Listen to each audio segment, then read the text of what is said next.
Garfield likes lasagna. I like to make fun of weirdos. Big whoop. What, you want to sue me for that?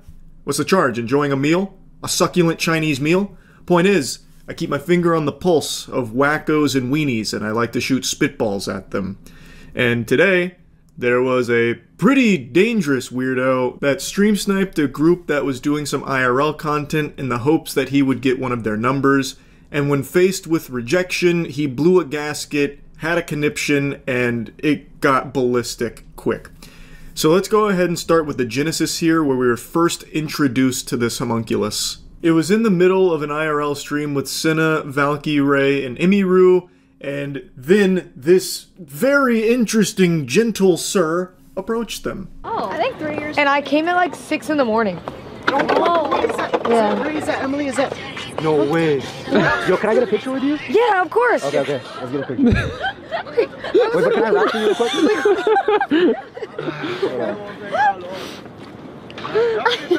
It starts innocently enough. He approaches the group as if he just wandered across them by happenstance and says, "Can I get a picture?" And he seems, you know, well behaved. Nothing too concerning here at all. Like, there was nothing he was doing in the beginning that was cause for alarm. But this was just the calm before the storm, the fart before the shit. this is Senna. Hello. I was waiting for it. Nice to meet you. Hi. My name's Russell. Hi, nice to Ray. meet Nice you. to meet you. Emily, could you take Rosie. a photo? Rosie, nice to meet you. Nice to meet you. My name's Russell. Russell. She can take a pic. Oh, we can't because we have a. We actually, we're on a time What's limit. up? Yeah, you gotta we're do? on a time limit. There's So. no time frame. Did you want to pic? Oh, sorry. Excuse us. Sorry. Okay, so. Do you need a photo? Oh yeah. He shakes all of their hands, and then he just kind of posts up there. He just slabs up, standing there menacingly, doing nothing.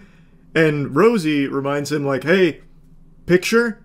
You know, that's the whole reason you stopped us in the first place. And he's like, oh, right, yeah, that's what I was doing. Picture, yeah, of course, of course.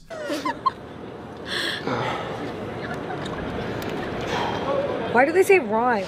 Because his name's Russell. Did you call me Russell? No, his name is Russell. Oh! She's had a long week. I am running on like 3 hours of sleep. Please forgive me. My brain is actually like lagged. Alright, fuck. Let's take a picture.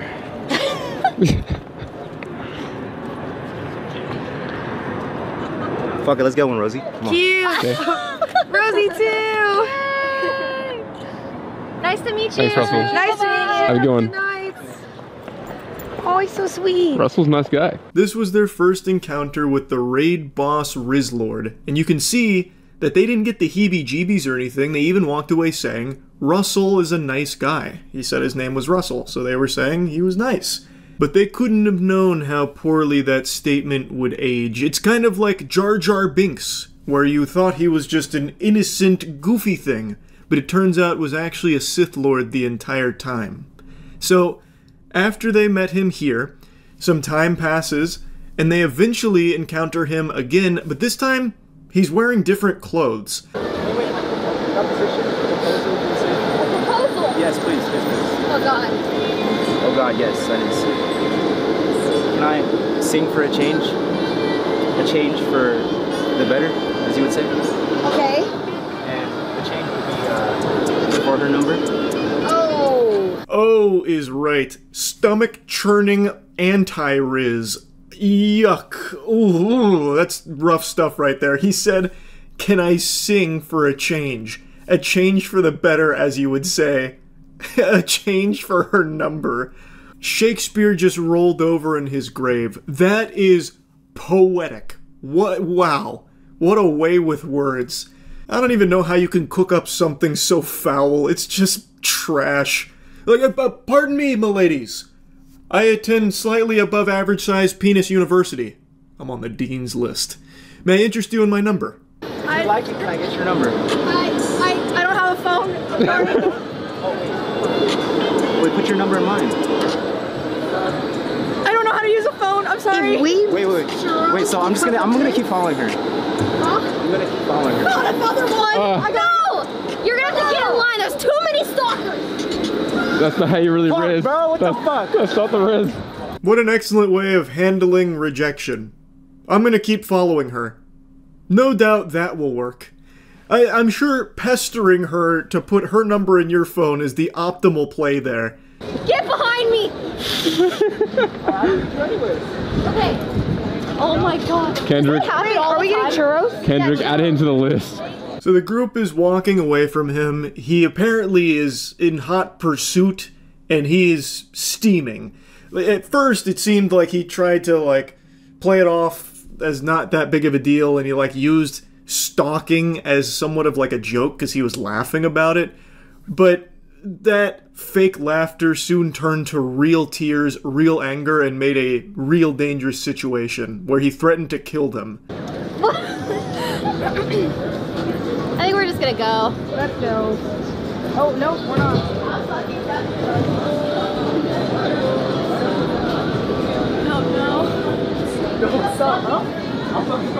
Hey, excuse me? No! Security? Emily, no!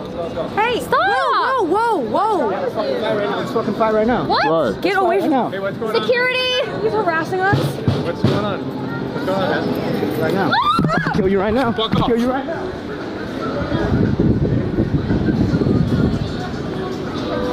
Security, please. Security!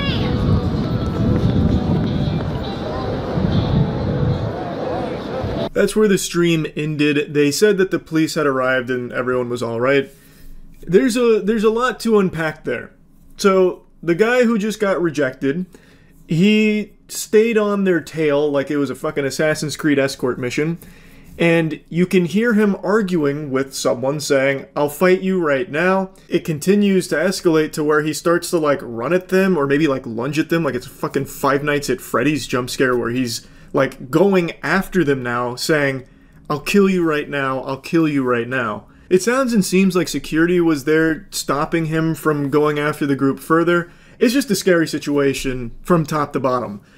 All because Imiru didn't give this weirdo stranger her number. And he just freaked out, threatened to kill them, chased them, just deranged shit.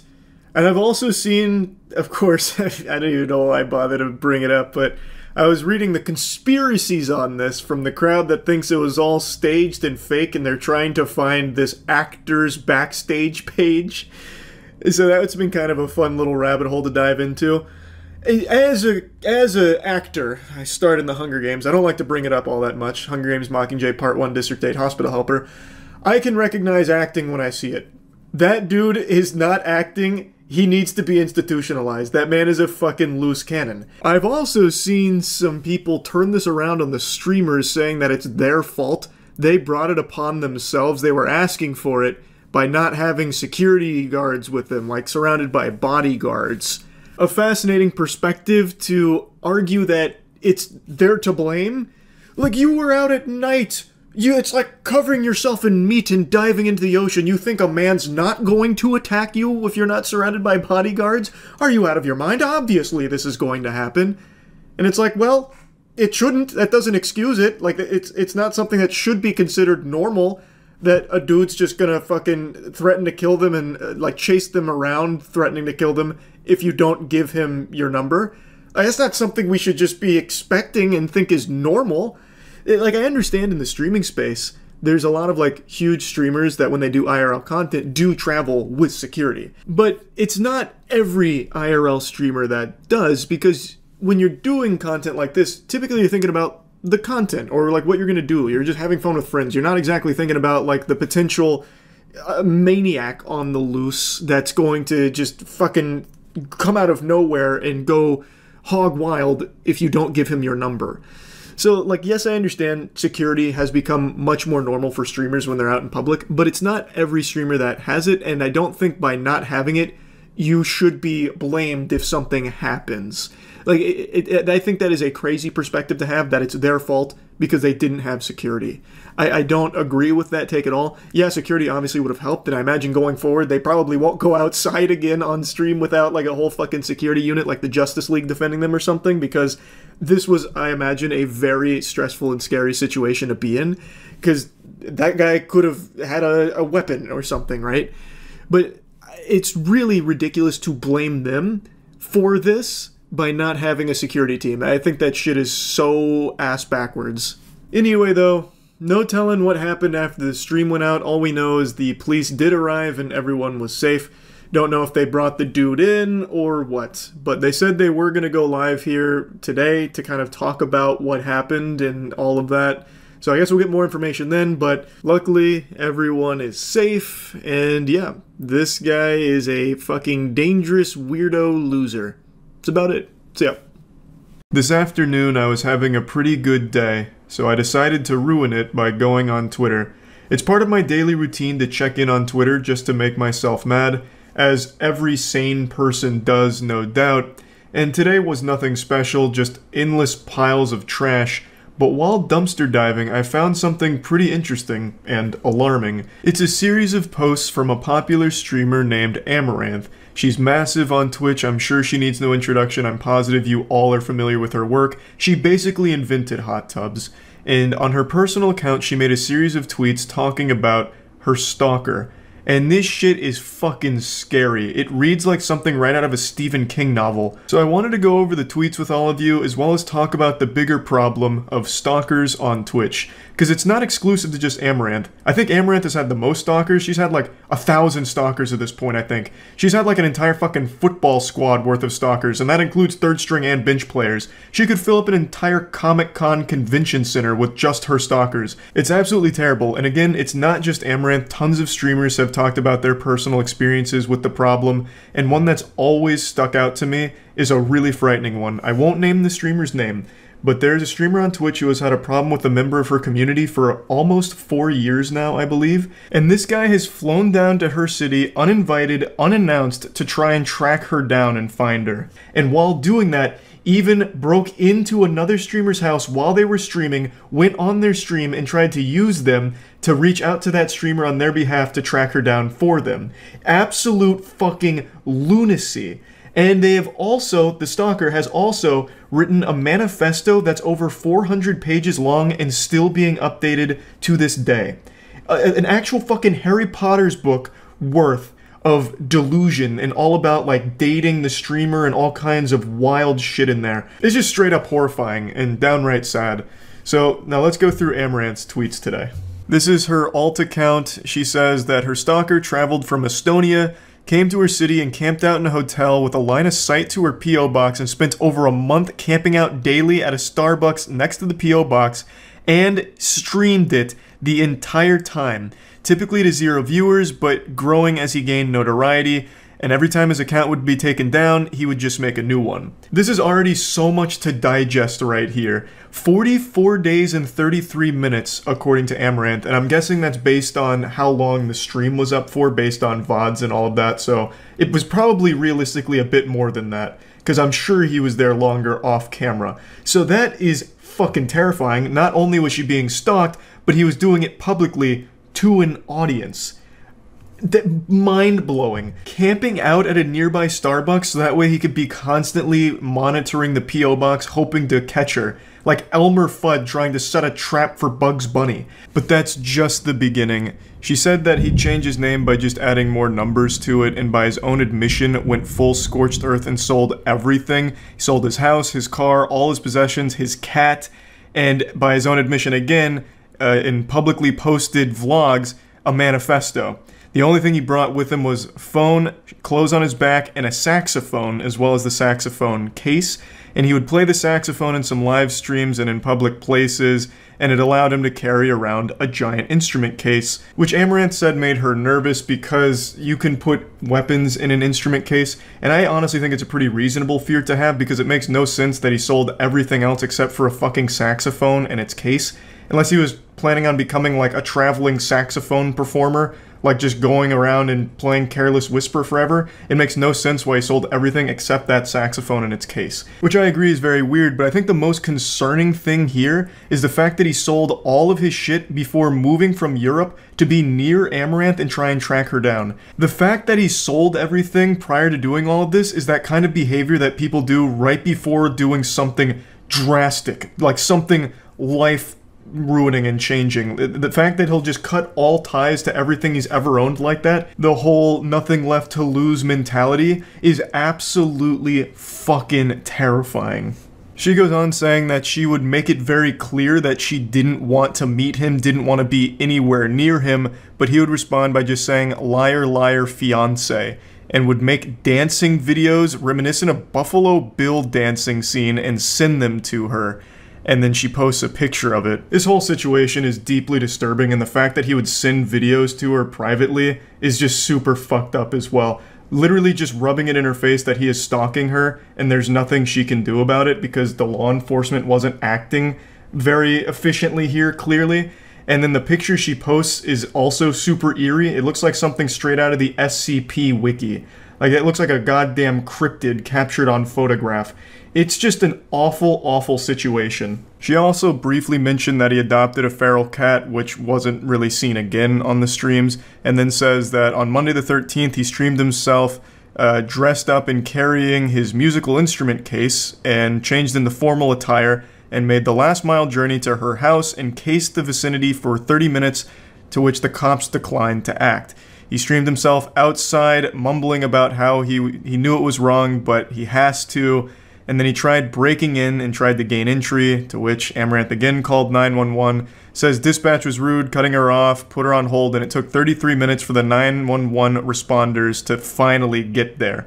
Amaranth did have armed personnel on standby at her residence, according to her, that would have acted if he successfully broke in.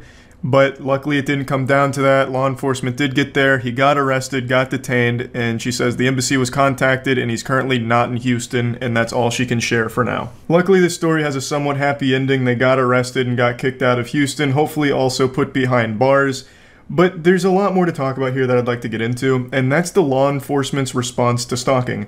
One thing that's remained consistent across every single story of a Twitch streamer sharing their personal experience with stalkers, the one thing that is a constant is that law enforcement doesn't do anything about it. In extremely rare cases, they'll allow them to get a restraining order, but even that's super uncommon, it seems. They just don't take it seriously. I understand, like, stalking and, like, trying to act on it as law enforcement is a pretty tough situation to be in because, you know, it's not Minority Report where they can tell who's going to commit a crime before it happens or whatever. You know, they're not Tom Cruise. And that's kind of the same thing here with stalking. They're trying to prevent a crime or an escalation without it having happened yet, so they don't have all of, like, the evidence to tell them, like, it's going to happen, so it makes it tough for them to actually act. But I really think in situations like this, they should be a lot more understanding and accepting of evidence. This guy streamed 44 days worth of continuous stalking and harassment, and it's all documented, all of it shared, and yet they still didn't take it seriously until he showed up at the residence, and even when he was there actively trying to break in, they didn't show up for 33 minutes and didn't take it seriously. There needs to be some kind of new way of handling this kind of situation, or it's going to continue and get worse. Another streamer named Sweet Anita also had a similar problem with a stalker, except law enforcement was somehow even more inept here when it came to the situation. This stalker would publicly threaten her, send her threatening messages about how he's gonna kill her, gut her, use a knife and slit her open, and just like crazy, unhinged shit. And in real life, would actually sit outside of her house and follow her around and even tried to assault her. And still law enforcement didn't take it seriously for the longest fucking time. It's like law enforcement's hands are tied until they actually commit the crime and kill the person.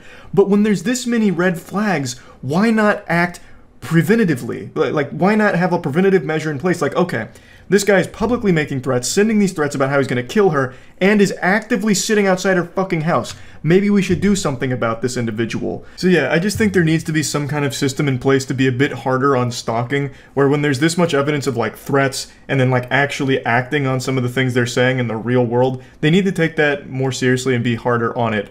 Like, if you actually show up, you're getting arrested. If you're within 5 miles of this person, you're getting arrested. Like I said, sometimes there's restraining orders, sometimes they trespass the individual, but even in those cases, it's pretty uncommon they even do that much. So I just think they need to be a little bit more intense on their stalking laws in order to prevent an actual tragedy from occurring. And it's happened before. There's plenty of cases where stalkers have been reported, law enforcement didn't act, and then the stalker ends up killing the victim. Most recently, I think it was last year, and I think this was in the UK, there was a teenager that reported a stalker 5 times and then even got fined 90 euros for wasting law enforcement's time, and then the stalker ended up killing them. complete failure from the law enforcement there. And that's not an isolated case. It's happened before. I just think in general, there's more the law enforcement agencies can be doing to prevent something like that when it comes to stalking. And then another thing that I'd like to mention is why there seems to be so many stalkers on Twitch in particular. And I think that's because, and I've said this before, you're interacting directly with the streamer you're watching. So for mentally unwell individuals, they get this false sense that they're now friends, and in certain cases, lovers. So a lot of times you'll see these stalkers have the delusion that because they've donated to a streamer or they subbed to the streamer, they're now like romantically involved with each other. And that gives them some sense of entitlement. And when they realize that, you know, the streamer doesn't feel that way about them and doesn't even know they exist, they start to get mad, lash out, and then you see all of these fucking wild, crazy messages and these threats that they'll make and these meltdowns. And it's terrible. You hate to see it. It's absolutely terrible. But it's not like the streamer's fault or anything. That's entirely just because there's so many people on Twitch. Some of them are bound to be mentally unwell and take these parasocial relationships to an extreme level. Parasocial relationships are bad, no exceptions, but they're even worse when the person believes they have control over the streamer or possession of them because they've donated money. Now they're dating and all of this, and then they find out that the streamer is, you know, romantically involved with someone else. In the real world, they lose it, go wild, and then ends up in these crazy stalking situations or whatever. It's just a terrible situation that's only been getting worse as Twitch continues to grow. It's not really a problem with the solution, though. There's not a whole lot Twitch can do to prevent that because they can't control the mental health of its users, right? And it's not the streamer's fault who are just streaming and then get someone that keeps donating to them and thinks that they're best friends or they're in love or something because of the money they've given. Like, there's not much you can really do there other than acknowledge, like, hey, look, I'm just a streamer. You know, I appreciate the support and the generosity, but this doesn't make us friends. You know, we're not in love. You know, I don't know you. Ludwig had a whole video called "I'm Not Your Friend," where he just says, like, parasocial relationships are bad. I appreciate that you come to the streams and are generous, but I'm not your friend. And that's really all you can do as a streamer, but that's not going to solve the problem either. There's still going to be those people that cross that line and think that, oh, we're best friends now because I watch them every day or I give them money, and then it ends up in these very awful scenarios and like even creates stalkers in some cases. It's just bad all around, and I don't know the solution to it, but I just wanted to at least highlight that it is a problem, but will hopefully stop being a problem in the near future. But yeah, anyway, I just wanted to talk about this whole subject, and that's about it. See ya. A big YouTuber named Eric Conover, almost 3 million subscribers, is facing a multitude of serious charges, including attempted murder. That's not Weenie Hut Jr. That's pretty high-level crime. If crime was Call of Duty, that would be pretty close to hitting prestige level. And he's spoken recently, and he basically cut like a WWE promo, like, you got it all wrong, and if you ever question my mental competence, I will come snap you in half like a Kit Kat, I swear to God. I'm paraphrasing a bit, but he did talk about how he would eviscerate anyone that questions his mental competence. It's really weird shit.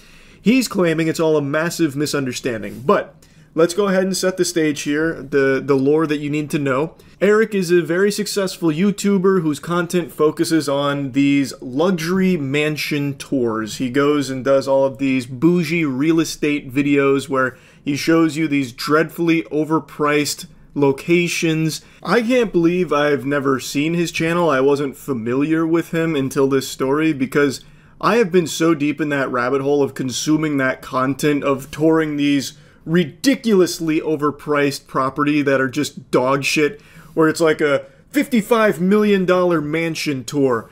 This house comes with sci-fi amenities. You walk in and it has a new mother. It cloned your previous mother. It also has an automaton that'll whip up a charcuterie board anytime you ask it to. The shower's made out of plutonium, platinum, and other rare earth minerals. The sink faucets are vibranium, and it also has this 15,000-year-old oak tree planted right in the middle to help with your chakras, that kind of garbage.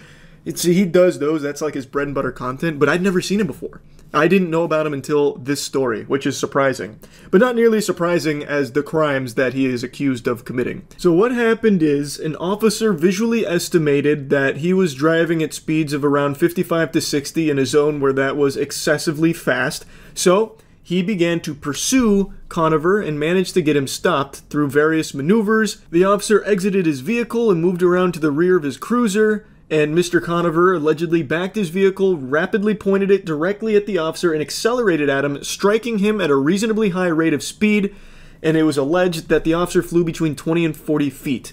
They also said, "We're very fortunate that an amateur drone operator was in the air when he saw the interaction, was able to capture it on video." That video has not been released yet. I imagine it won't, because it's going to be a crucial piece of evidence in this, I would imagine. But I would also guess there's body cam footage too. Now, there is footage of the chase that's been released. It's very short footage filmed by someone who was nearby on rollerblades and just happened to capture him fleeing from the police, as well as some footage of the vehicle once they got it stopped. Eric is claiming that he is not the same Eric Conover police want for the attempted murder on that officer. Eric Conover, the YouTuber, is from New York, not New Jersey, as authorities claim, stating, "This seems to be a massive misunderstanding. I'm exactly who I say I am. I'm a YouTuber." Now, we all know YouTubers are some of the most respected individuals on the planet. Their reputation is spotless, up there with, like, firefighters. So him saying that is a big deal. Also, he loves to mention how successful he is as a YouTuber. That's like a core part of his whole personality, even during all of this. He's also currently facing some DWI charges for an arrest that allegedly happened just days earlier, and then when he went to court, as I mentioned at the beginning, he put on quite the performance. He tried to be like the fucking Joker or something there. This guy, he was looking for some kind of Oscar nomination for some really over-the-top villainous acting. He looked unhinged. Everything right here, and it's all been falsified. Eric Conover had a lot to say before his arraignment this afternoon. If anyone dares try to test my mental competence, I will eviscerate every single person with my intelligence right now. And he's like Charles Xavier from Logan. His intelligence is so supreme he can blow us away with a single thought. This man is a transcendent being. It's not being egotistical. Police paperwork says the pursuit started after Conover was going 55 in a 35. After 8 miles, Conover stopped and an officer attempted to de-escalate the situation, but Conover allegedly drove at him and hit him in the leg and then sped off for another 28 miles. Our Father who art in heaven. The paperwork... If I had to venture a guess here, when he got pulled over, he was probably drinking, didn't want another DUI, so he sped at the officer, hit the officer, and drove away. So, not exactly, you know, jaywalking charges or an ounce of weed. The officer was thrown 40 feet, suffering a leg injury. Conover is facing several charges, including attempted murder. Mom, thank God, look at me! Today in court, Conover was outspoken, claiming that he's a public figure because of his nearly 3 million subscribers on YouTube, and saying this was part of a, quote, police sting against him. View of the police reports in this matter, denies these allegations. He does not agree with the reports as that they are stated. The defense asked... I'm very curious what he denies there. If he hit the officer, physically hit the officer with his car and drove away... That's kind of like a tough one to say that it's wrong. Like, no, that's fabricated. It's CGI. That wasn't me. It couldn't have been me. I'm 12 years old. I can't drive yet. Like, I don't even know what strategy he's trying to employ. Nah, he ran into my car. Oh, wait, maybe. Yeah, actually. No, you see, he ran at me, and he threw himself off of my car 40 feet. And then the jump scare was a lot, so I panicked and I drove away.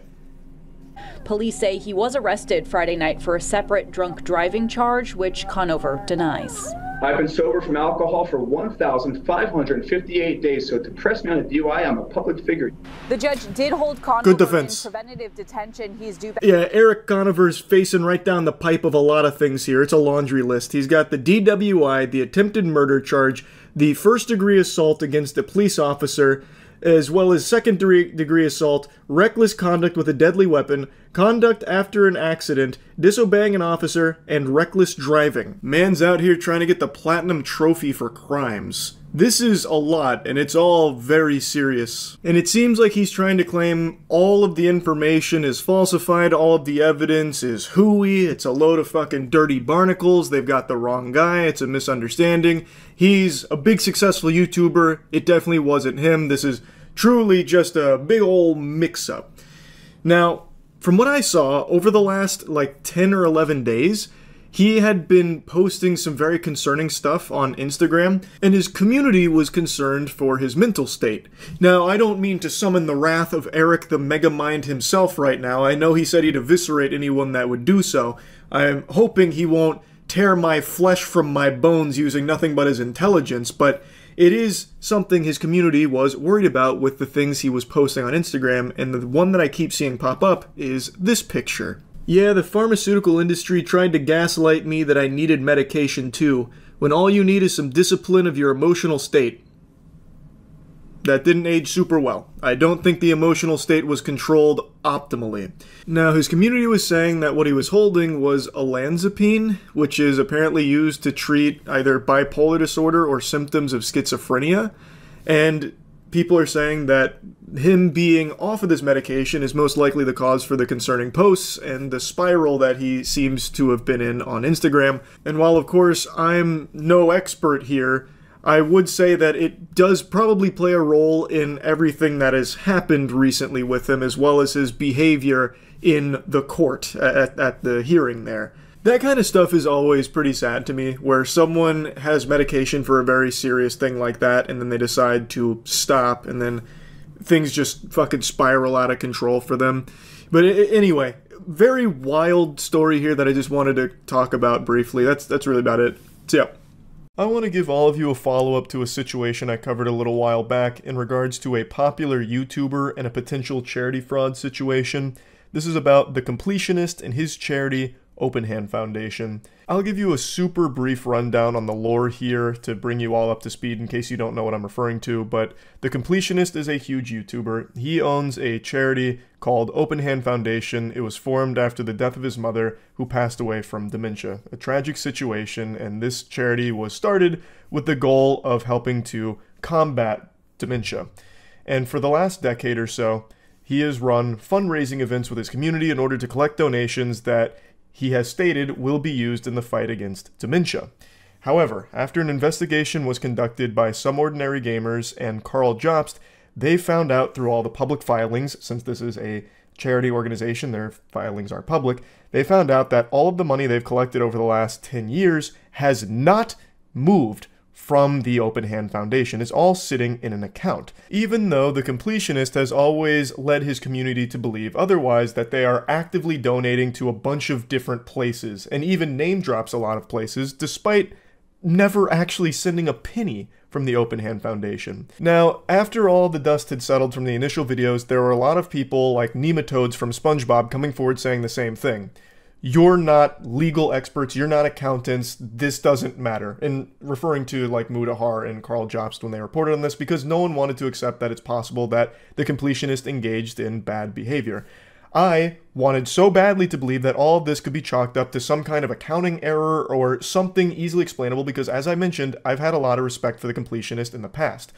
But now, with where the situation currently is, it's extremely hard to see any type of fantasy land where the Completionist and the Open Hand Foundation is somehow totally innocent from the claims that have been made against them. So that was the situation, boiled down to the most bare bones of it. It got a little bit deeper since then, and I'd like to cover it here just to give you the full update. So, since that initial set of videos from Carl and Mudahar, the Open Hand Foundation has donated $600,000, which is great. However, most people, myself included, believe that that would have not happened had those videos not been made about them. It was the result of public pressure. It doesn't seem like this just was a big coincidence that they happen to donate it now after all of this outrage. So it's a net positive, though, that they finally have donated the money, but there was a lot more that was uncovered throughout the investigations, and the Completionist came forward to deliver an official response on all of this. And I have to say, his response is a bunch of horseradish. I watched it when it first dropped, and there were so many contradictions that he said in that response that it made it extremely difficult to believe anything else that he says going forward. For some reason, what he said was enough to convince his audience of no wrongdoing, and it fries my fucking brain trying to comprehend how anyone could have walked away with that perspective. He admits fault for potentially misleading people on the purpose of the Open Hand Foundation and where the money goes, even though he blatantly misleads them. He explicitly said that it was going places it wasn't. That's not just like, hey, I'm sorry you felt this way, or I'm sorry you got all of these dumb ideas in your head, you bunch of fucking dummies. You picked up these breadcrumbs I didn't mean to drop. Sorry you did that. You blatantly misled them. The Open Hand Foundation is a middleman. They take in money from his community and they donate it to other causes that help in the fight against dementia. So his only goal with this was to take that money and donate it, which he wasn't doing for a decade until, of course, all of this outrage. But in his response, he keeps making it seem like that was always part of the plan. He said that basically they were waiting for a restricted donation where it was a lot of money where it'd make a meaningful impact. And I think that, again, is a bunch of dirty barnacles. You never fucking said that. In fact, in the interview he did with Mudahar and Carl in the first video they made, it directly contradicts what he's saying in his response, where he was saying like, oh, we just didn't know that the money hadn't been donated, and we were waiting for the right benefactor. That whole restricted donation amount narrative, that whole side quest hoopla, that mumbo-jumbo never came up until his response, so it seemed like they were really just trying to fish for some kind of excuse. It just doesn't seem genuine at all, and it doesn't make any sense, because if that was always the goal and what you were waiting to do, you probably would have disclosed that to your audience, right? Like, I would think any sensible person would. Now, Carl Jobs just dropped his video covering all of these claims, and I can't recommend it enough. I'm just giving you my perspective from what I saw from his response, but Carl dives into the weeds of it. He gives you all of the receipts, all of the evidence, all of the proof, and I think there's no way you walk away from Carl's video believing that the completionist is totally innocent in all of this and it's just one big misunderstanding or a giant whoops-a-daisy moment. It really does seem like there were some shady things going on in regards to the fundraiser as well as to how the funds were handled. And I see a lot of people saying, this is just Carl's side of the story, and it's just not. We have the completionist side of the story. We have that interview that he initially conducted, which for some reason people keep forgetting about and just writing off as, just a nothing burger, he was panicked and under pressure so his statements can't hold any water, which I totally disagree with. Those statements are still important. But we do also have the official response now. So this isn't a case where we only have one side of the story. No, we have all sides of the story. It's just Gerard's side, the completionists, has more holes in it than an orgy on Brazzers. Like, there are so many problems with his statement that don't add up. And the receipts and proof that he brought forward in his response is kind of just unrelated to a lot of the claims that have been made against him. Like, I don't know how that was enough to convince anyone that he's like some kind of angel, like a saint, not guilty or anything. Like, he didn't disprove anything, really, except for one claim, which is that the papers, some of the documents, weren't signed, which is something Carl admits fault to in his follow-up as well, that he was wrong to state that the documents weren't signed. Gerard did prove that they were signed. But that's a very, very small component of the claims against him. I want to show you a clip from Carl's video, which contains a clip from the completionist video, that was the biggest alarm for me, that sounded all the sirens in my little noodle up here. It's something Gerard says that directly indicates that he has lied. I'm actually shocked he even has this in his response video, because he is openly admitting to being untrustworthy with some of the things he has claimed throughout the fundraisers, as well as potentially now. And Gerard admitted this in his response. Income from Twitch subscriptions and bits, along with merchandise, have offset some of the production costs. So to say the money is missing is simply wrong. This was shocking to me. Does Gerard not understand that he is admitting to embezzlement here? To be clear, a charity using donations to cover expenses isn't illegal. It's totally normal and common. But that's not what Gerard did. Gerard lied to the public and said that this money was going to charity and that he wasn't touching any of it. Bits, subs, YouTube memberships, or YouTube super chats, anything that supports us is going to the foundation at the very end. As a reminder, all bits and subs, including Amazon Primes, go towards the charity as well. So it's all a pass through, all going for a good cause. Gift subs, memberships on YouTube, super chats, all that goes to the charity as well. And hey, if you want to get a t-shirt, all of the proceeds from the shirt also go to charity. Your primes, your gift subs, your bits, Donations all go to charity. We don't take any of it. For years, the Completionist has said all of the bits, the memberships, the subs on Twitch, merch sales, bit donations, if you fucking put $1 on a rock and throw it out of your window and hope that it reaches us, all the money raised throughout all of these streams is going directly to the charity. We're not touching any of it. He even explicitly says those words. And yet, in his response, he admits that that money, through those means, was being used to offset production costs. That's totally different than what you were telling them the money was going to be used for. As Carl mentions, there's nothing inherently wrong with using some money to offset costs for like a big event. That's pretty commonplace, but usually that money comes from like a sponsor backing, but even if not, it's usually disclosed that a portion of the money donated will be used in that regard. So that way the audience knows. You keep them updated on exactly what the money is going to be used for and how. That's the most important part of being a charity, knowing where the money goes as a donator. And for Open Hand Foundation, for 10 years, the money wasn't going anywhere except into a bank account to collect fucking dust and grime and cobwebs. Like, I bet by the time that this money was donated from Open Hand, the bank was like fucking stunned, like, wait, are you sure? We were under the impression that whoever had that must have like traveled the world and never came back or something. It had been sitting for so fucking long idly. And as a lot of people mentioned, the money isn't worth as much now as it was when it was initially donated because of inflation and everything. It would have been better to just keep donating it every year. Yes, it is still a good thing that the money was donated. Absolutely, that is a win for sure. So there is at least a positive outcome here. But it's still not even where this rabbit hole ends. Carl and Muda also discovered that they do these golf events that raise a lot of money as well. And a lot of money isn't accounted for in like what the bank has in total. There are just so many things that still don't have a real answer from the Completionist. It's just such a fucking sad situation. Charitable fraud is so foul. Just exploiting people's kindness, taking people's willingness to help others and wiping your ass with it. It is evil. And whether or not the charity fraud here is on purpose or on accident, and I lean more towards it being on purpose with all of the evidence provided here and everything that keeps coming out. And even if it was charitable fraud on accident, that's not exactly just like a mistake people make. It's not like one of those things that's easily something to move on from. Like, ooh, Jiminy Christmas, hey, sorry guys, looks like I committed charity fraud. Ooh, sorry about that. Yikes, I didn't mean to. Like, it's not something that people be like, oh, okay, hey, no worries, happens to everyone. Like, it is still a fucking big deal, even if this is all somehow the result of just being extremely bad at managing a charity. It's still an awful situation and extremely fucking sad all around. I'm happy the money got donated, some of the money got donated, but there's still so many more things that need to be accounted for here. I highly encourage all of you to watch Carl's video. He dives into all of it, and I think it's an extremely important video to watch, because there are so many more things to this story.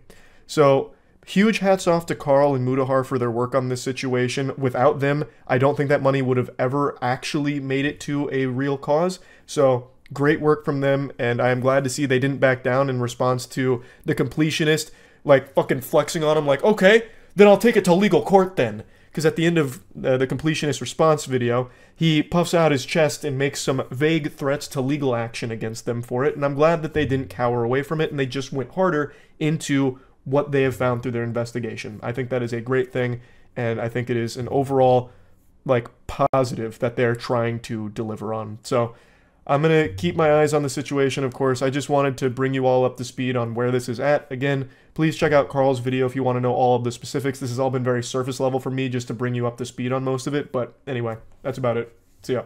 YouTube is already filled to the brim with AI-generated content, but with the release of VO3, it's gonna get worse. Okay, so this is how you start. You find a tree, and you just, like, you know, punch it down. With access to VO3 opening, people are able to generate some crazy videos now. And yes, in a lot of cases you can still tell they're AI, but sometimes it's pretty tough. And this right here is an example of it being used to generate a Minecraft Let's Play. It's pretty impressive. There's no glaring issues that you can pick up on at a glance, and I'm confident that if this is something that just hits you on the YouTube Shorts page while you were doom scrolling, you would just write it off as another soy homunculus trying to start a Minecraft Let's Play series and think nothing more of it. I think it's at the point where it's good enough that a lot of people won't immediately pin the tail on the donkey here, finding Waldo, and identify it as AI. Again, if you're paying attention, it does look pretty eerie. This doesn't really seem like a human being, it's like an alien wearing a human skin. It reminds me of like Men in Black when the cockroach guy puts on the other dude's flesh and tries to, you know, wander around. Like, it does feel a bit off, but there's nothing immediately noticeable wrong about it. Especially when it comes to Let's Plays, where a lot of people put on this like complete persona anyway that just feels like a fake human being in the first place. You could just write that off as this just being some kind of quirky weirdo. Oh my god. Yes! Woo! Victory Royale with a pickaxe! VO3 must have been prompted to make the fucking Fortnite YouTuber look like the kid from Max Keeble's Big Move here. I haven't seen that hairstyle since the late 90s. But, I mean, it's pretty convincing. That does look like a person. Well, half hair gel, half person. There's been a few examples of Let's Play videos being generated by VO3 that I think are just scarily good. Yes, if you really sit there with the fucking monocle out and try and digest every frame, you can easily find some flaws. And then, you know, deduce that it's AI. But most people aren't going to be doing that. Maybe people don't remember this. Kwebbelkop used to be a huge proponent of AI Let's Plays and just general AI content. And it turns out he was ahead of the curve because a lot of people are going to start doing exactly what he tried to do. I'm imagining Kwebbelkop is shaking his fist right now, pissing his fucking britches, really upset because he spent so much money developing that technology. Now all the billionaire big boys came out and just made it accessible to everyone to do exactly what he's been doing. But what I'm getting at is, this is a direction a lot of greedy assholes want to go with this kind of technology, where they can generate AI Let's Plays. It's something Kwebbelkop did, where he even started channels for it, and now more and more people, I believe, are going to follow that example, because you can pump out hundreds of those videos because the AI generates it for you. You don't have to do anything. The flesh is cringe. Machine is the future. And while it's not perfect yet, it will be eventually. And even in its current state with what VO3 is demonstrating, it's good enough that kids definitely won't know the difference, and people that are just idly putting shit on the background will have an endless supply of it, and probably won't be tipped off on it being fraudulent content in the first place. It is going to flood the platform, much like it already has in other avenues, like we've talked about recently with like fake P. Diddy case updates, you know, about how Prince had a secret tape that was played in there, and these are not children believing it, they're adults believing that kind of shit. It's already just a huge problem. Like also the America's Got Talent fake videos, you know. The fetus inside this woman's belly performs on America's Got Talent, delivering a touching folk song describing what it's like in there. It'll move you to tears. I won't blabber on about all of that. Everyone knows about the influx of AI content on YouTube and the issues that it's causing. And it's only going to get worse. Now, VO3 is showing that it's capable of making a YouTuber. Big fucking air quotes on that. I think it's at a point now where maybe the gameplay's not perfect, so instead what people will most likely do is they will have a human being do some gaming on Minecraft or Fortnite or something, so that way the gameplay is irrefutably real, and they will instead have VO3 generate the YouTuber in the face cam. I think that's probably going to be where it's at now until VO3 or whatever other AI model comes next is more capable of generating the gameplay itself too. Though I don't know if it'll ever get to that point, because I imagine at some stage the game companies will come through and put the kibosh on that, saying you cannot generate shit that like steps on our copyright. You can't just generate fucking Fortnite gameplay. I imagine at some point that'll happen where they come in with the giant fist. They say, no, you're not going to be able to set it to Wumbo on our games for these AI videos. So that might be just the technique going forward, where a human being plays a game and then instead uses AI to have a fake YouTuber, and they're able to just pump those out endlessly. They could also just start taking other people's gameplay videos and using AI to make a, you know, face cam model there, which is also already being done at this moment. Anyway, for a while now, people have said that no one would really watch an AI YouTuber or streamer or anything, and I had always argued they will, and sometimes they just won't even know. I think we're getting close to that point where I think when more and more people start making videos like this, like Let's Plays, there will be people that follow them completely unaware that it's AI. And they will also have people that follow them that don't care that it's AI because they just want noise. So I think that VO3 being here and being as powerful as it is going to lead to significantly more AI content on YouTube that is a lot more difficult for people to discern as fake. So I just wanted to talk about it a bit after seeing all of these Let's Play generated videos. That's really about it. So yeah. I'm going to do something very brave right now, so be ready to stand up and give me a round of applause for this. This is going to take a lot of courage, and I just think it's something that needs to be said, and you know what? I'm not sorry. I don't like animal abusers. I said it. It's out there. I said it. I fucking hate animal abusers. I also don't like rapists. Rapists are bad too. I fucking hate that as well. Pedophiles, also terrible. Child abusers, also fucking terrible. And what do all these things have in common besides all of them being evil, deplorable pieces of shit? Well, there's a lot of YouTubers that fit into these categories. That's another thing they share. Today we're going to be focusing on animal abusing YouTubers. More specifically, the ones that murder cats, which has apparently become a pretty trendy thing. Now, when I say these YouTubers murder cats, I don't mean it in like the Reddit detective thing where you post a goofy video of a cat doing a dance or something and someone in the comments tells you why that cat's about to die and why the owner's actually killing it. I'm talking about there are YouTubers that film themselves murdering and torturing cats for their content. This first one I believe you've probably heard of a couple years ago because it was kind of big news. The channel's called Pollution Entertainment. I believe it was run by a 15-year-old Spanish-speaking YouTuber who filmed multiple videos where he was beating, kicking, pulling, throwing his cat against the wall until he eventually killed it on camera. He then adopted some kittens which he flushed down a toilet trying to drown them and beat them as well, and it became kind of a big deal, at least in the Spanish-speaking YouTube community. And I knew about this, but I was under the impression that action was taken. Last I heard, authorities were involved and his channel had been deleted.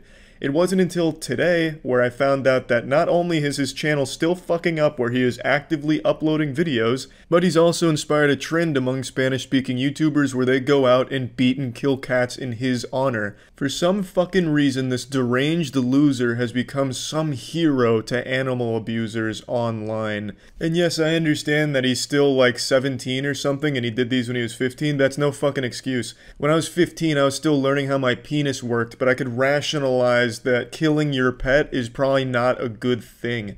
There's never an excuse for injuring your pet, killing your pet. It's not some, oh, he's just a kid making mistakes, he needs to learn, take it easy on him. No, that's bullshit. The number one sign of fucking psychopath serial killers is abusing animals at a young age. There's nothing good a person like this can ever contribute in their life. I don't give a fuck if they're 15. They should be locked away for a long, long time for that kind of shit. And the fact that this revolting hemorrhoid even still has a YouTube channel is sickening, and YouTube should be ashamed of themselves. It's not like they don't know about his channel. This was a huge deal in 2018. It was picked up by major news outlets. Every big Spanish-speaking YouTuber was talking on it. There's a channel called Oren Plays, I believe that's how you say it. 24.5 million subs brought this to light, calling for action against his channel from YouTube. And you know what YouTube did? Put fingers up their ass and called it a day. The channel is apparently still fucking up and flourishing. I just don't understand why they're hesitant to delete it. It's like they're endorsing the animal abuse. They're allowing this kid to continue to be this lightning rod to inspire other cat killers on YouTube. I just don't get their fucking reluctance. They've shown that they're willing to go gung-ho, nuts to butts, and take down channels at the drop of a hat regardless of their size. They just removed Leafy is Here's channel because he made too many Pokemon videos. Meanwhile, this putrid asshole made multiple videos murdering his cats on video, and YouTube just, you know, wipes their hands up. It's, you know, nothing we can do about it. This is beyond us. Our hands are tied here, boys. Can't help, can't do anything. I have absolutely no sympathy, respect, or forgiveness for anyone that abuses their pets. If I was in a room and someone was threatening to beat up an animal abuser or threatening to light a single Yu-Gi-Oh common card on fire and I could only save one, I would save the Yu-Gi-Oh card and then go throw punches at the animal abuser. I absolutely fucking despise people that abuse their pets, and I always will. Like I said, this isn't exclusive to just Pollution's channel. He has inspired an entire community to go out and murder cats or murder their own pets on camera for their YouTube content. I'm not going to show a lot of it. It's a whole rabbit hole, and I can't even find the original channel for a lot of these since it's all just getting re-uploaded to a bunch of different places. But I did find one that kind of has a lot of social media around killing their pets. And I'm not going to show you the thumbnails or anything because it is just brutally murdered, bloodied cats that they've killed. It is sickening stuff, and the titles are always like, if you don't subscribe and share my videos, I'll keep killing these animals, and pollution is my god. It is disturbing, and I highly recommend you don't go out of your way to watch them. But I think it's important that you see what's come from YouTube's inaction from not banning pollution off their website. This lack of action has had a huge consequence. This right here is the channel. It's full of disturbing videos that I cannot believe are somehow still on the platform. Here are a few of the videos of them just killing animals. The most recent one as of 4 hours ago is them hitting their dog with a baseball bat hard enough to make it squeal and scream, but not enough to kill it, but they're threatening to kill it in future videos. It is absolutely mind-boggling that this shit is somehow still on the platform.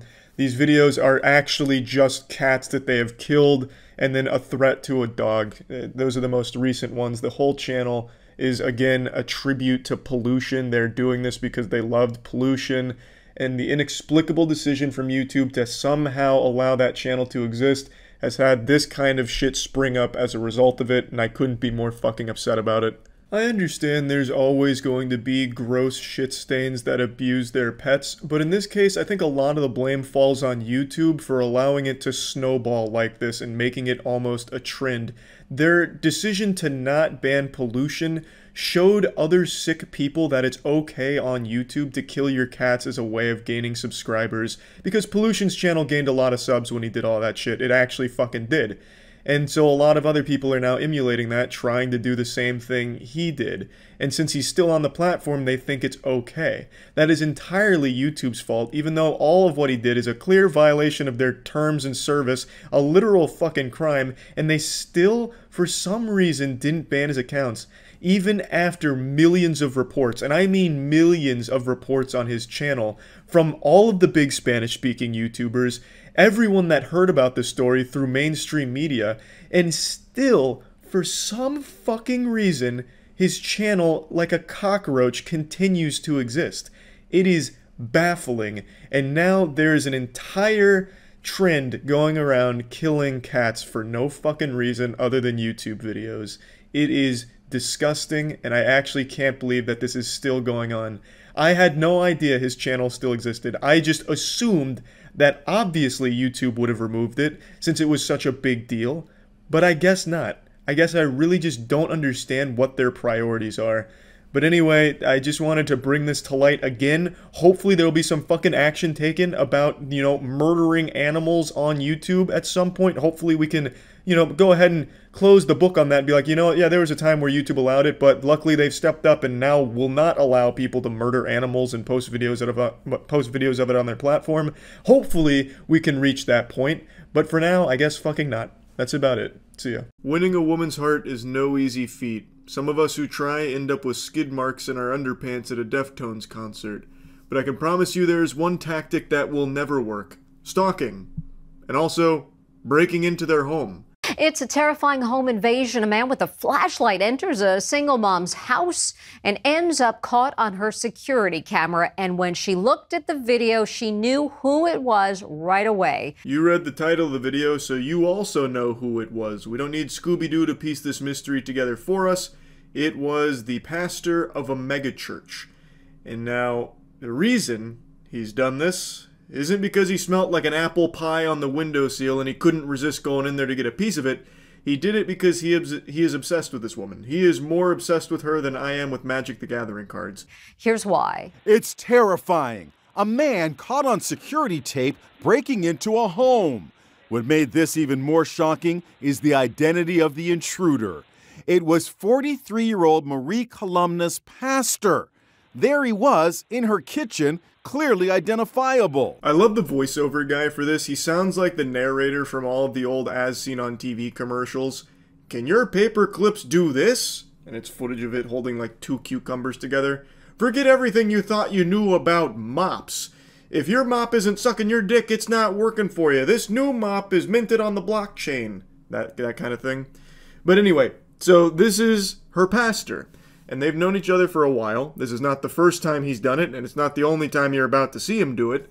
And you can see how confident he is. He goes in there not wearing a mask. He's not trying to hide it all. This fucking creep even hits a blue steel into the camera. He is immediately aware that he's being recorded. It doesn't bother him at all.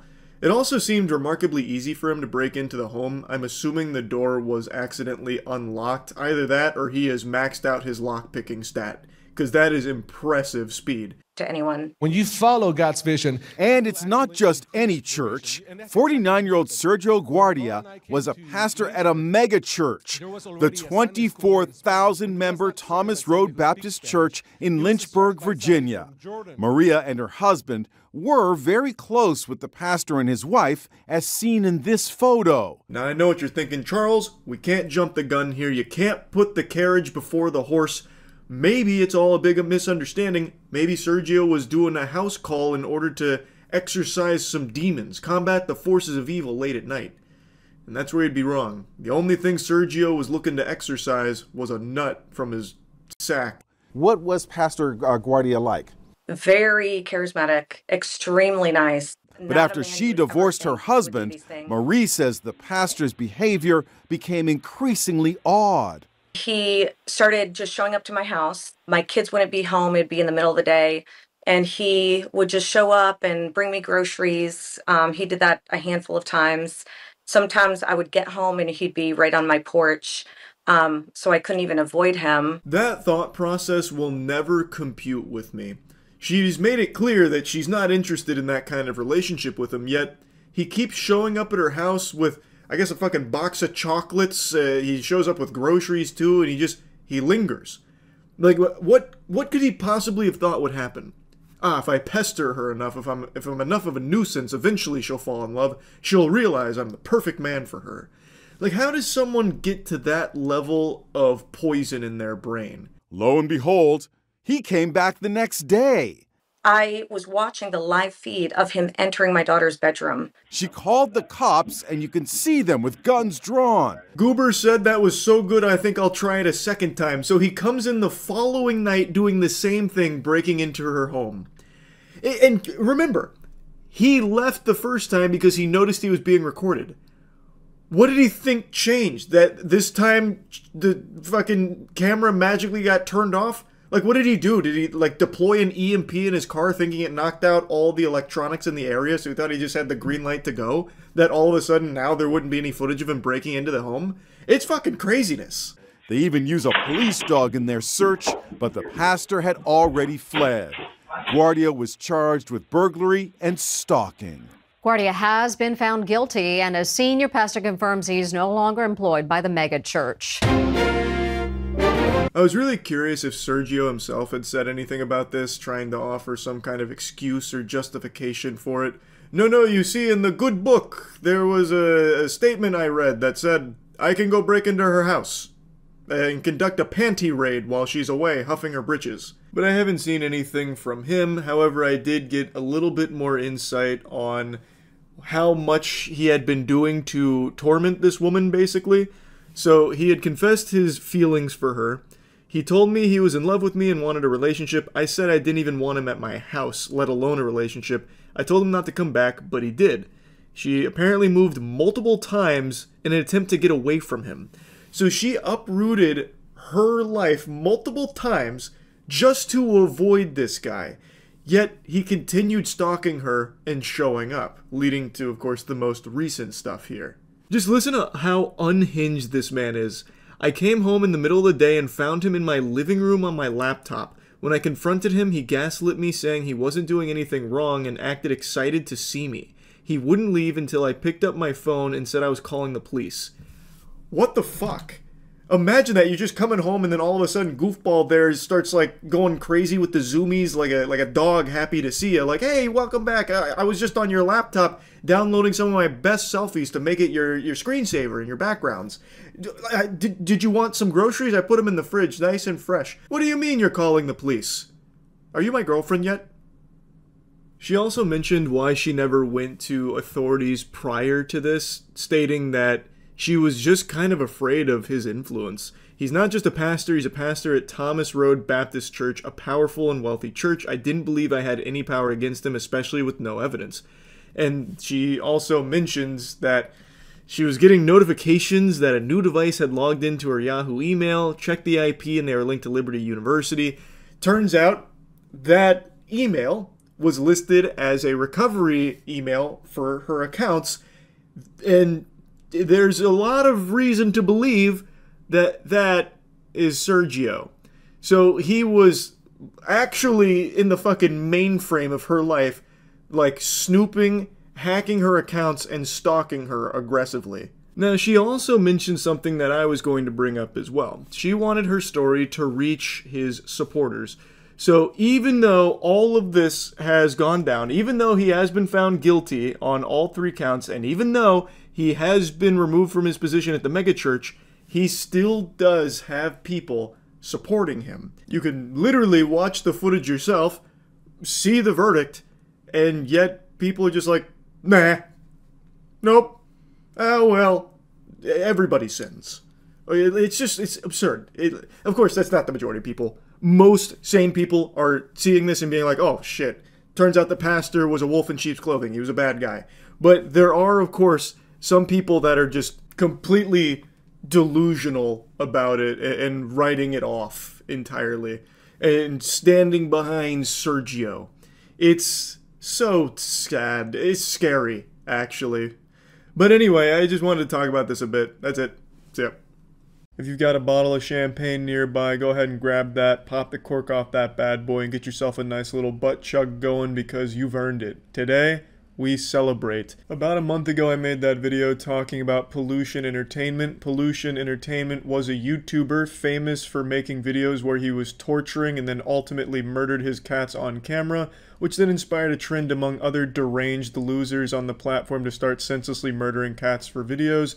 And I'm happy to say that today, nearly a month later, he has finally been fucking banned off the platform. Better late than never. I gave YouTube this homework assignment to look into Pollution Entertainment a month ago, and they're turning in the assignment long overdue. It's very late, but you know what?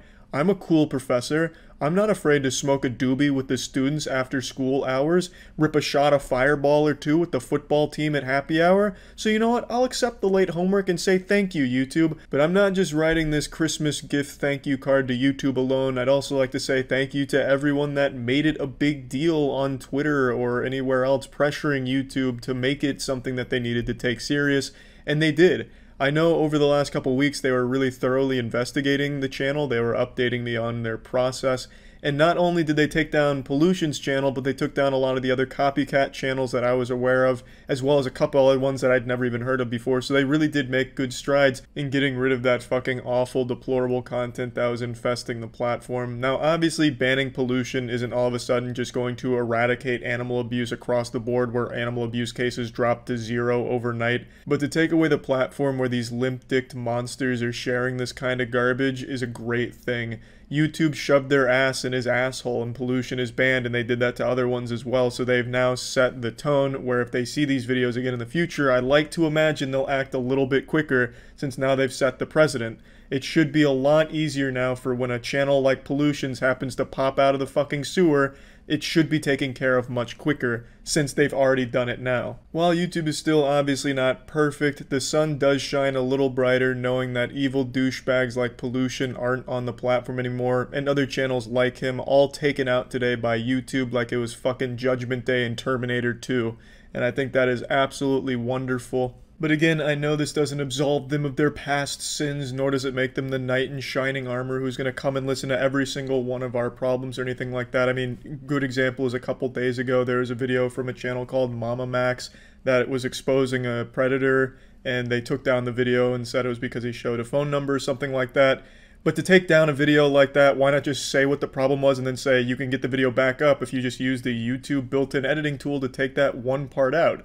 Like, that would be a much easier solution as opposed to just completely taking down a video and stuff like that. So there are still obvious problems, but at least it does seem like in this case, and the case that Markiplier and I had with that strike, that they are at least willing to listen and go back on some of their reviews and check again, and I think that's great. So yeah, anyway, I was just really excited to share this news with all of you because I know a lot of us were really invested in this and really wanted to see the right choice be made here, and I'm happy to say that this Magic Treehouse book had a happy ending, villains defeated, a good old group hug in the shower tonight. But yeah, I was super excited to get this news today and really excited to share it with all of you. Maybe I should have even taken a page out of the gender reveal party's playbook and just treat this like a gender reveal party, where I just set up like 10 pipe bombs and 50 bottle rockets next to some dry bushes and then start shooting those bushes with a flamethrower and then order a napalm strike over the city. Just a full-blown gender reveal party and light the entire city on fire. But ultimately I decided I won't do what that couple did in California. I'll just do the standard method of just telling you the information instead of burning the world to the fucking ground in order to get the information across in a creative manner.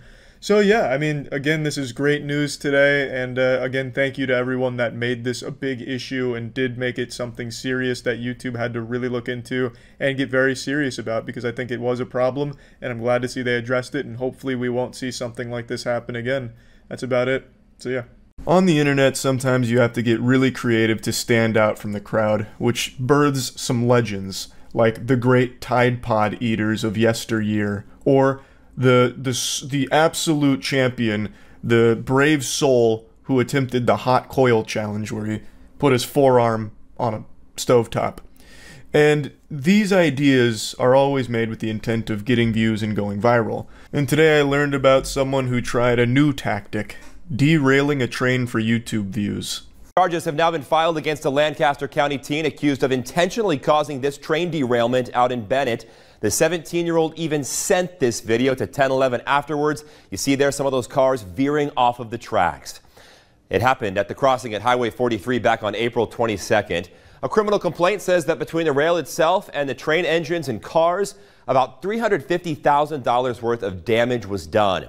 That teen has now been charged with 2 felony counts of criminal mischief, but he is not in custody at the moment. Attorneys have filed a motion to move his case to county court and to try him as an adult. A very interesting strategy here. This sounds like some kind of lame plot that Cobra Commander would have cooked up to lure out the G.I. Joe, except here it's just used for views. There's so many things to unpack here, but one thing I'm very curious about is where he planned to go from here. Like, let's say he did get a huge audience for derailing the train. Does he just keep amping up the stakes? Like, next video he smuggles a bomb onto a plane, follow-up video he drops depth charges into the Suez Canal. Like, I don't know how you keep upping the mischief to keep the audience hooked here. It seems like this is a one-and-done thing, unless he was just going to be some kind of, like, serial train derailer, like the worst Saturday morning cartoon villain ever.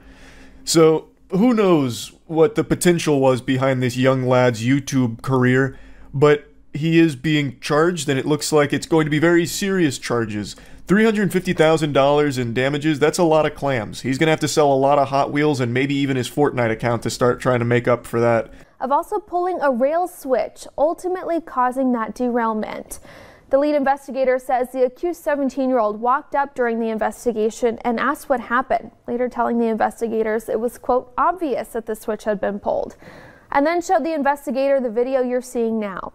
Railway police believe that security cameras in the area showed the teen not only driving up to the scene, but also setting up a camera minutes before the derailment. I guess I've never seen a real-life train derailment, which is maybe the purpose behind his video, to educate us on what they actually look like. Because in my head, I always picture it the way Hollywood portrays it, where when a train derails, it's going at like fucking Mach 5 speed, and even when the emergency brake is cranked, it doesn't really do anything to stop it, so then the cars just start shooting off the tracks in every which way as Linkin Park's What I've Done plays. But clearly that's not the case in reality. So the conductor attempted to make an emergency stop, but didn't have enough time to do so before reaching the point of no return, and then it collided with an empty coal car, And it's very lucky that there weren't more damages, because I imagine in a situation like that, it's pretty common for some of the cars to start, like, not flipping over, like, they're not doing, like, a fucking kick flip or a pop shove it and falling off the tracks, but, like, tipping over and shit once they get off the tracks, and especially when they collide with something huge, like an empty coal car. So it definitely sounds like it could have been a lot worse there, so it was lucky that it didn't get as bad. And speaking of lucky, you can get really lucky right now by getting Goof Juice. It's going to improve your luck stat because it's the best beverage ever made. It's the best flavor. My GamerSupps Goof Juice flavor is available right now. There's a huge sale. gamersupps.gg/moist, or click the link in the description. Reading about it just makes the whole thing even stupider though, because the kid wanted to record it and share it on YouTube, so he hatched this nefarious scheme to go pull the lever after setting up a camera so he could film a train derailing, and then he stayed at the scene the entire time, and was even the one who alerted authorities to the incident. So he approached the investigator asking what caused the crash, and the investigator said he didn't know, so the suspect allegedly said, "Obviously a switch was flipped the wrong way." And I can already just imagine, like, he's putting a pinky to his mouth like Dr. Evil. He then even showed investigators the video he took, but denied trespassing and tampering with the switch. I guess he was really hoping that absolute bumbling imbeciles would have shown up that would have chalked up his presence and video recording equipment as just being some kind of coincidence. Dude shows up with like a fucking full-blown studio here to record this, and he expected the authorities to be like, huh, that's weird. Who could have done this? Must have been the fucking goat man. Like, Jesus Christ, I guess he was really expecting, like, NPCs from Assassin's Creed to show up that just immediately de-aggro when you go into tall grass, like, huh, must have been the wind. Probably wasn't this kid fucking filming everything here. So, he was also spotted on...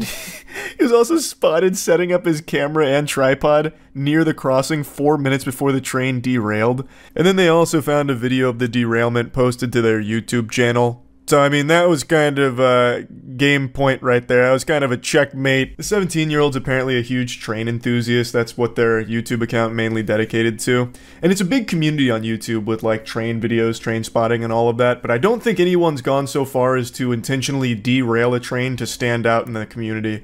That's definitely breaking new ground there. I am shocked, though, how easy it was for him to do that. Like, I just always imagined there'd be, like, actual security parameters in place to prevent just any old fucking Joe Schmo from walking up and just cranking a lever to change a train track. But I guess in this case, there was a padlock that was supposed to be there that wasn't there. Or perhaps this rabbit hole goes deeper. I'm gonna put on the tinfoil hat here and blast your ass with a conspiracy theory. What if he wasn't working alone? What if there was an entire network here that set up this train derailment? What if it was the deep state using this 17-year-old to derail the train and cause havoc? Perhaps they were banking on even more damages with cars flipping over, maybe spilling some hazardous waste or something. So someone on the inside at the trail company, Jesus Christ, at the train company, they took the padlock away. They had a secret agent go in there, remove the padlock, and then the 17-year-old showed up and had free access to that lever and then to film it. And this is just the fall guy that we're looking at here. Food for thought. Something worth stewing on a bit.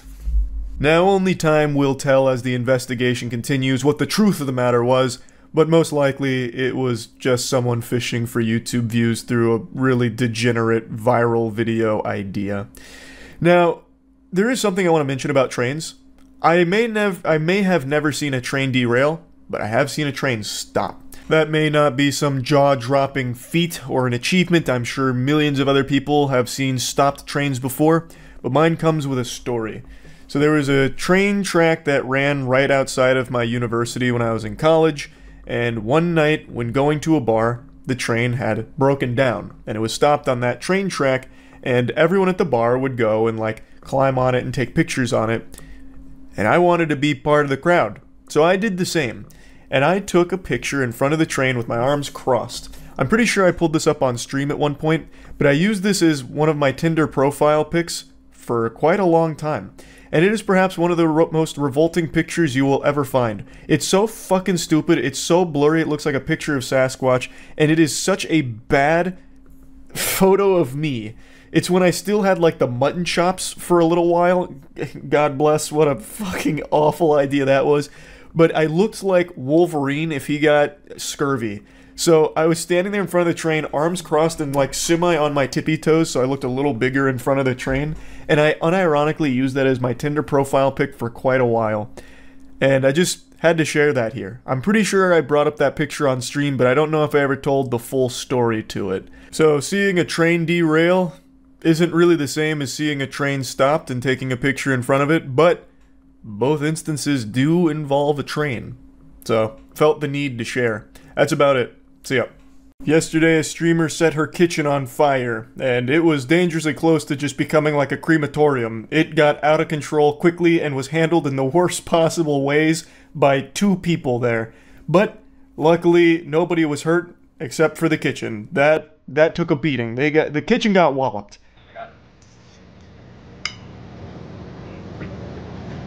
Oh yeah, for sure. Alright.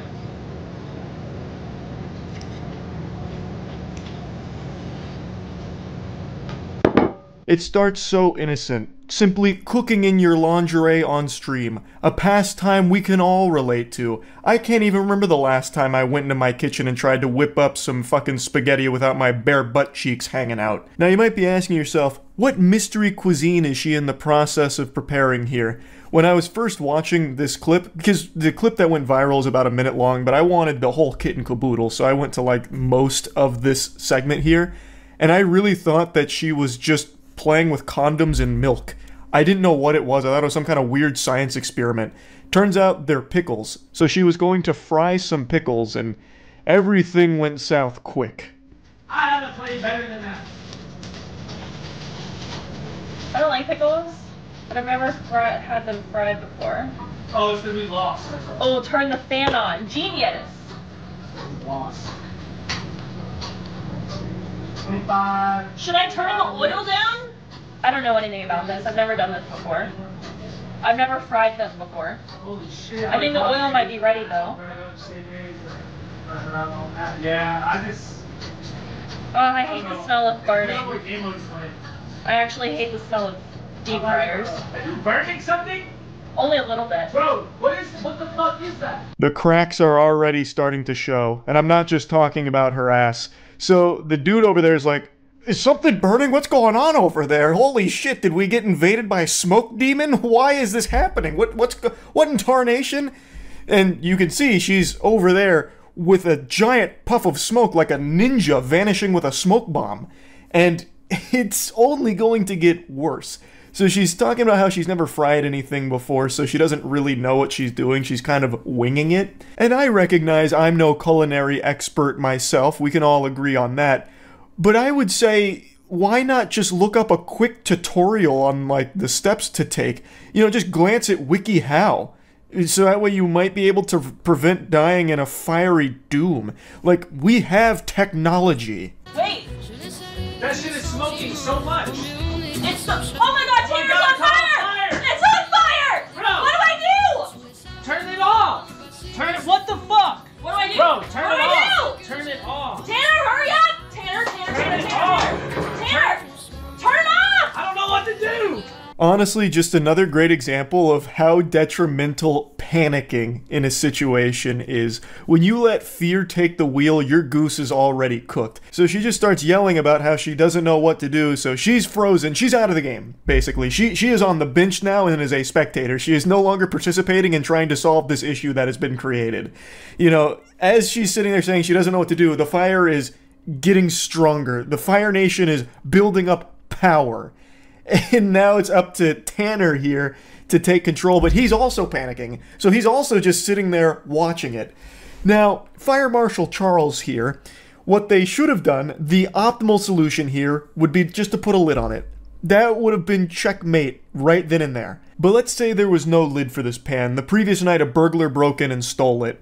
You can use salt. It takes a lot of salt, but you can use like a few handfuls of salt on a small grease fire like this, and it will extinguish the flame. Grab the... Grab the... Tanner! Grab that! Tanner! Oh my god, Tanner! What is it? Tanner! What is it? Oh my god, Tanner! Tanner! I don't know what it is! It's grab the extinguisher! Tanner!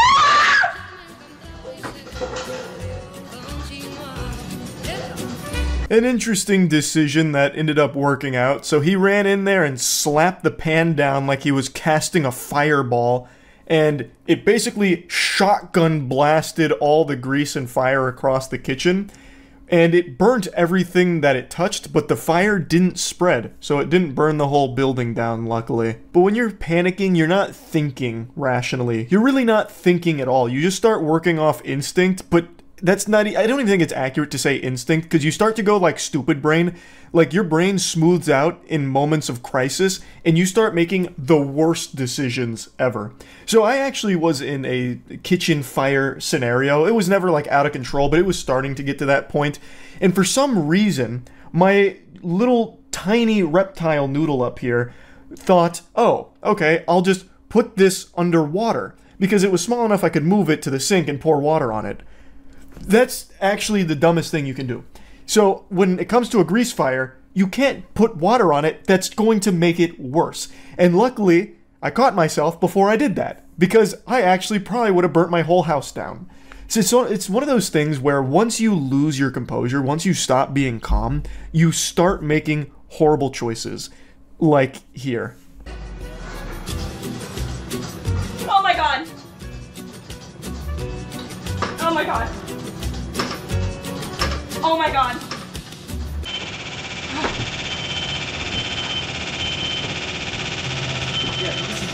What? Oh, keep doing that, please. Hold on, guys. I might... Oh, shit. Now, I've seen a lot of people calling bullshit on this, saying that it's all staged, it's a load of horseradish, you know, it's not real, they did this for views. And I definitely do think we live in a time where someone would do that, but in their case, I don't think so. She gains nothing from it, except having everyone shooting spitballs at her, making fun of her, and I'm pretty sure I heard them say that they're in an apartment and that they were about to lose the security deposit because of this, because they just caused so much damage to the unit here. So I feel like there's really nothing to gain from it, unless she just has some kind of humiliation fetish and just wanted everyone to make fun of her. It'd be a really weird thing to stage. I think it's far more likely that this was a genuine instance of someone not knowing how to fry something and not knowing how to handle a grease fire. Interestingly enough, it's not the first time this has actually happened on stream. Oh shit. Oh shit. Oh shit. Oh shit. Oh shit. Oh fuck. Fuck. Fuck. Fuck. Oh fuck. Fuck. Fuck. Fuck. I don't know what to do, guys. I don't know what to do. Shit. Help. Help. Help. Help. Help. Help. Help. I don't know what to do, you guys. Guys, I don't know what to do. Help. Help. Once again, panicking almost led to a much worse situation when she ran it underwater, spread the fire more, started throwing the fire around like she was tossing out candy on Halloween, but with fire here in the kitchen. And then she's shouting for help. Like, what do you want me to do, lady? Jump through the computer and put it out myself or something? Like, come on. Point is, I don't think it was staged. If it was a really stupid idea, because the kitchen does get really fucked up from it. Like, it's not fake. They definitely didn't CGI this on some kind of advanced soundstage. Like, they're not in the studio where they filmed The Mandalorian or anything. It'd be a really dumb thing to stage, because I don't think she stands to gain very much from it, regardless. But maybe there's a good lesson to be learned here for anyone that didn't know how to handle a grease fire prior to this. Just don't do anything you saw them do. What you do, you fucking put a lid on it if you can find one. That should be like your go-to strat. I think that is the tried and true method. It's just the optimal strategy, really. In my opinion. There's a couple different tactics, but I think that one's just the simplest. And of course, remain as calm as possible. I know it's easier said than done, you know, there's definitely some times where I'll be in like an emergency situation and doing nothing productive. I'll just sit there going, like actually accomplishing nothing. Like, I get it, but that's the worst thing you can do. Just do your best to stay as composed as you can, so that way you don't end up just making worse choices for the situation there. That's really about it. See ya. Shane Dawson, conspiracy theory king, arch enemy of Chuck E. Cheese, and now serial cat comer. If you've been on Twitter or the internet in the last 24 hours, you've heard about the drama surfacing where Shane Dawson told a story about how he used his cat as a fleshlight and then cum rag. On a podcast like 10 years ago, he told a story that he spread his cat's leg, humped it, and then ejaculated all over it. Let me just play the clip real quick so we're all on the same page. I didn't penetrate. I laid the cat down on her back and then I moved her little chicken legs, like, you know, spread open or whatever. And I was like, if I just like hump, but like on her tummy, like that's not weird, like whatever. And then I humped it, and it kept going. I came all over the cat. No, you did not. It was like my first sexual experience. No I was also way. like 19, so it's like, you know. Wait a minute. Wait a second. Did you just say you came on a cat? Guys, I think. What a story, Shane. Amazing. Not even J.K. Rowling could have told a better story than that one right there. In response to all this coming to light, Shane went to Twitter and posted a series of tweets that was just like, hey, you know, it's edgy humor from my past 10 years ago. I'm haunted by it. I sometimes still can't sleep because my asshole tingles just thinking about the disgusting shit I used to say. Just all in all, it's a joke. And I think that's totally fine. Everything should be allowed to be joked about. I think nothing should be off limits when it comes to comedy. But this joke is just really shitty, Shane. It's super fucking awful, and you can't use the excuse it was 10 years ago because jokes existed 10 years ago. It's not like a modern invention with jokes. Like, comedy was there 10 years ago. Effective comedy. And speaking of effective comedy, go check out twitch.tv/moistcritical for the most gut-bustin', hootin'-hollerin' streams you'll ever find.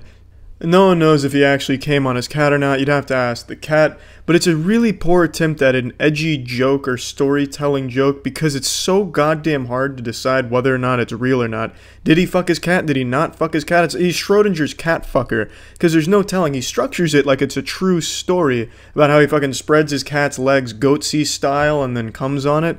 It's very odd. And I have nothing against edgy humor. I think everything can be joked about, and that's totally fine by me. A little tip to aspiring comedians: if you're trying to work with cat fucking material and a la Shane Dawson style here, maybe try and revise that and clean it up a little bit, make it a little cleaner with better delivery so that way people know you're joking about fucking a cat, because cat fucking material is not landing on the internet right now, it seems. So just a little pro tip for you there.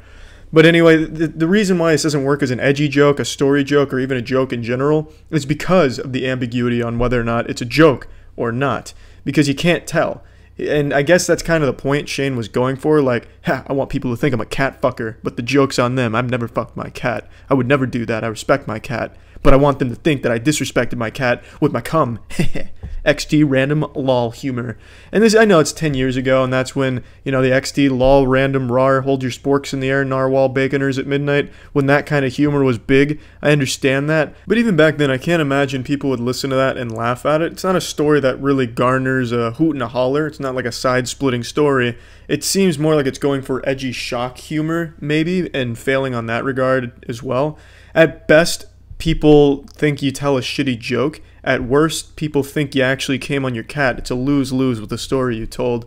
And, you know, it's not a big deal that you want to joke about fucking your cat and coming on it or anything, Shane. You can do that to your heart's content, man.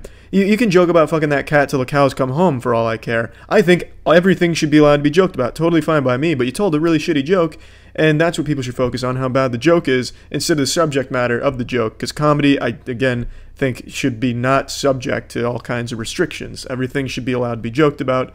So, entirely within your right, Shane. If you want to talk about fucking your mom, you know, like, at one time my mom brought me these bomb-ass Totinos, so I bent her over the counter and I rim jobbed her. If you want to make a joke about that, go for it. That's totally fine by me. But make it a good joke, not a shitty joke like this. All in all, probably the worst joke I've heard from a YouTuber, and I've heard some real stinkers, but this one takes the cake. You really have outdone yourself with this one past Shane, because now there's always going to be that lingering doubt, that implanted thought in the back of everyone's mind that follows you as to whether or not you really came on a cat. You told the joke so bad that the public perception of you is now a cat fucker to some people. That's pretty special. That's what makes this probably the worst joke a YouTuber has told. I don't think I can think of a single other case where YouTubers told a joke or a fake story that made people actually believe there was some type of heinous, rampaging cum maniac using animals as cum socks. It's fucking wild what you've done with the joke on this one, Shane. But anyway, that's it. See ya.